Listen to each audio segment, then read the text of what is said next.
हाथ फेरो ना तनिक तनिक तनिक तनिक तनिक हाथ फेरो ना तनिक तनिक तनिक। मेगा रिकॉर्डिंग स्टूडियो बाजार भी ठीक। Music by Amit Singh. हाथ फेरो ना तनिक तनिक तनिक हाथ फेरो ना तनिक तनिक तनिक हाथ फेरो ना तनिक। खइला से तहारा न दिक्कत बुझाई, छिल के खइबू त भीतरी ले जाई।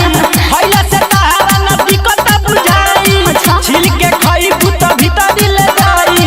देखो ना धइल बावे ठेला पर। हरे का आए बुची हरे बोला एगो काम कर, ए बुची एगो काम कर, हाथ फेरो ना तो निकेला पर।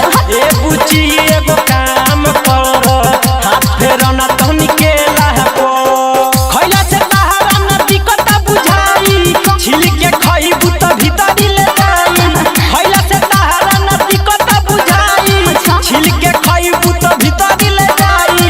देखो ना धइल बावे ठेला पर। हरे का ए बुची हरे बोला एगो काम कर, ए बुची एगो काम कर, हाथ फेरो ना तो निकेला पर। ए बुची एगो काम कर, हाथ फेरो ना तो निकेला पर।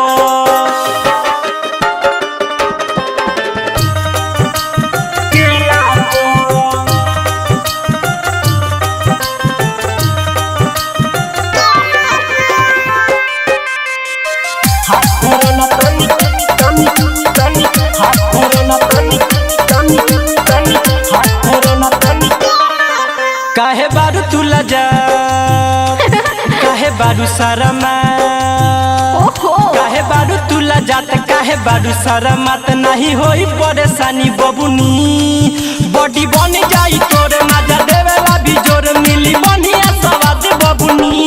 माय गॉड छुके तू देख माल पाकल बाटे, बिता से हमारा नापल बाटे। छुके तू देख माल पाकल बाटे, बिता से हमारा नापल बाटे। बड़ा भरोसा होई चेला पर।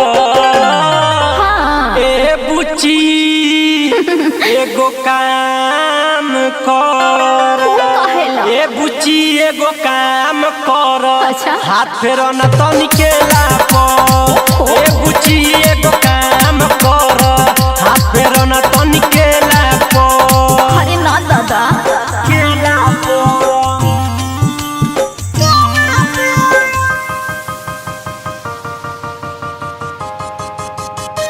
हाथ फेरो ना तनिक तनिक तनिक हाथ फेरो ना तनिक तनिक तनिक हाथ फेरो ना तनिक। कहे सोनू सनदी हाँ चल मिलल जाव छी, कहे सोनू सनदीप चल मिलल जाव छिप। नहीं होई तकलीफ बुचिया, अच्छा ले लो दर्जन के भाव, ज्यादा कर जनी छाव, माल ताजा बाटे ए बुचिया। सचो कहेला हेने आवो पीकी बिहारी, झूठो का घूमतारू पूरा बाजारी। कहेला हेने आवो पीकी बिहारी, झूठो का घूमतारू पूरा बाजारी। आवा ना फेर हाथ ढेला पर। कहेला ए बुची बोला एगो काम कर, अच्छा ए बुची एगो काम कर, हाथ फेरो ना तो निकेला पर। ए बुची एगो काम कर, हाथ फेरो ना तो निकेला पर। खइला से तहारा न दिक्कत बुझाई, छिल के खइबू त भीतरी ले जाई। खइला से तहारा न दिक्कत बुझाई, छिल के खइबू त भीतरी ले जाई। देखो ना धइल बावे ठेला पर। हरे का ए बुची हरे बोला एगो काम कर, ए बुची एगो काम कर, हाथ फेरो ना तो निकेला पर। ए बुची एगो काम कर, हाथ फेरो ना तो निकेला